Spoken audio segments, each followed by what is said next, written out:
नमस्कार, मैं हूं कोमल सिंह और आप देख रहे हैं आर न्यूज नेटवर्क। राम मंदिर में चढ़ावे की कथित चोरी के मामले की जांच जैसे जैसे आगे बढ़ रही है, वैसे वैसे नए खुलासे सामने आ रहे हैं। राम मंदिर चढ़ावा चोरी मामले में जांच के दौरान आरोपियों के मोबाइल फोनों ने उनके सारे काले चिट्ठों की पोल खोल दी है। सूत्रों के मुताबिक भगवान के चरणों में चढ़े चढ़ावे को लेकर ये आरोपी आपस में बंटवारे की बात करते थे। व्हाट्सएप चैट में बाकायदा डील हुआ करती थी कि चोरी के मामले में किसका कितना हिस्सा होगा, किसने कितने रुपए पर हाथ मार लिया है। पकड़े जाने के डर से फिर ये सारी चैट आरोपियों ने डिलीट कर दी। अब इन मोबाइलों को फॉरेंसिक साइंस लैबोरेटरी भेजा गया है ताकि डिलीट हुए पूरे डाटा को रिकवर किया जा सके। फिर से चोरों की चोरी का पर्दाफाश तभी पूरा होगा जब और प्रूफ सामने आएंगे। लेकिन ये लोग क्या करते थे कि जब पैसे काउंट करते थे तब ये लोग अपने मोबाइल अपने पास में रखते थे, क्योंकि बात तो कर नहीं सकते और अगर बात भी करेंगे तो पकड़े जाते,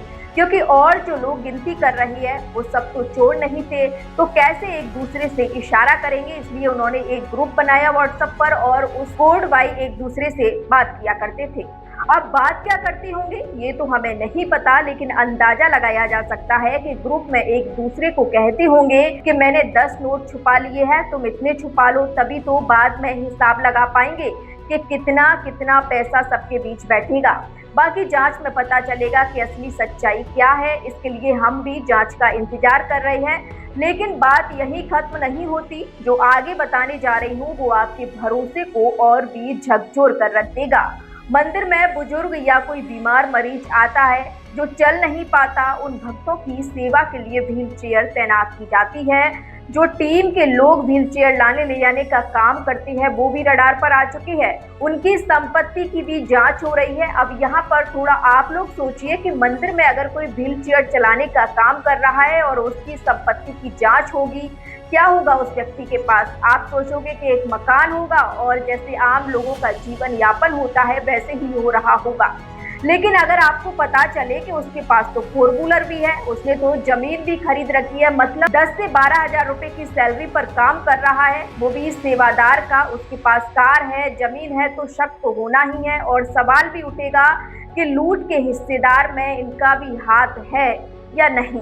पुलिस अब उसकी भी जांच कर रही है। आप लोग इस बात को ऐसे समझिए कि चंदा चोरों को जो सैलरी मिला करती थी उसे तो वो हाथ भी नहीं लगाते। मतलब सोचिए, जब हमारी या आपकी सैलरी आती है तो आप उसे हाथ नहीं लगाते, यूज नहीं करते हो उन पैसों को, ऐसा कैसे हो सकता है?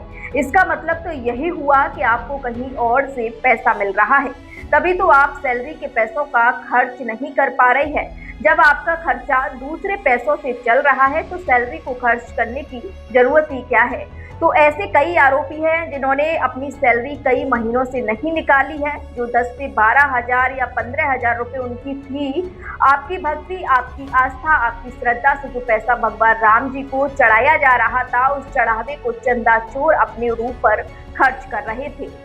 वहां तैनात हर कर्मचारी की जवाबदेही है। इस मामले के दोषियों को ऐसी सजा मिलनी चाहिए कि आगे चलकर एक ऐसी मिसाइल बने कि ऐसा काम करने से पहले हाथ कांपे, आस्था के खजाने पर डाका डालने की हिम्मत ना हो सके। तो जाहिर है कि नतीजे तभी पूरे आएंगे जब जांच होगी। एसआईटी की टीम ने अनिल मिश्रा और गोपाल राव से पूछताछ की। दोनों से कोई कागजात के साथ एसआईटी ने बुलाया और उनसे जमीन की खरीद से जुड़े कुछ पेपर मांगे थे, क्योंकि मामला अब जमीन की खरीद फरोख्त में भी चला गया है।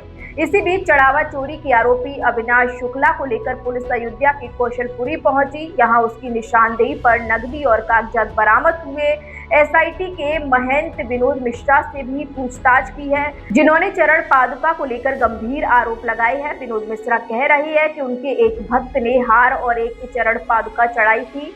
ये चढ़ावा टिन्नू यादव के जरिए चढ़ाया गया, लेकिन ना तो कोई रसीद उनको मिली, ना वो हार और ना वो चरण पादुका कभी भगवान तक पहुंच पाई। बता दें कि 5 घंटे तक एसआईटी ने 33 लोगों से पूछताछ की और अविनाश शुक्ला से, जो आरोपी है, उसने बहुत सारे राज खोले हैं और उसने बताया है कि चोरी के बाद 8 आरोपी 14 कोसी परिक्रमा मार्ग के पास इकट्ठा होते थे। मतलब 8 के 8 आरोपी चोरी करने के बाद एक जगह इकट्ठा होते और फिर आपस में ये 8 लोग पैसे और कीमती सामान का बंटवारा करते। ये जानकारी एसआईटी को अविनाश शुक्ला ने दी है। इसके अलावा अन्य 33 लोगों ने भी अलग अलग जानकारी दी है। जिससे चौंकाने वाली चीजें सामने आई हैं। अब देखना होगा कि जांच आगे और कौन-कौन सी राज खोलती है और आखिरकार इस पूरे मामले की सच्चाई क्या निकल कर सामने आती है। तो फिलहाल के लिए बस इतना ही। ऐसी ही और बड़ी अपडेट के लिए देखते रहिए आर न्यूज नेटवर्क।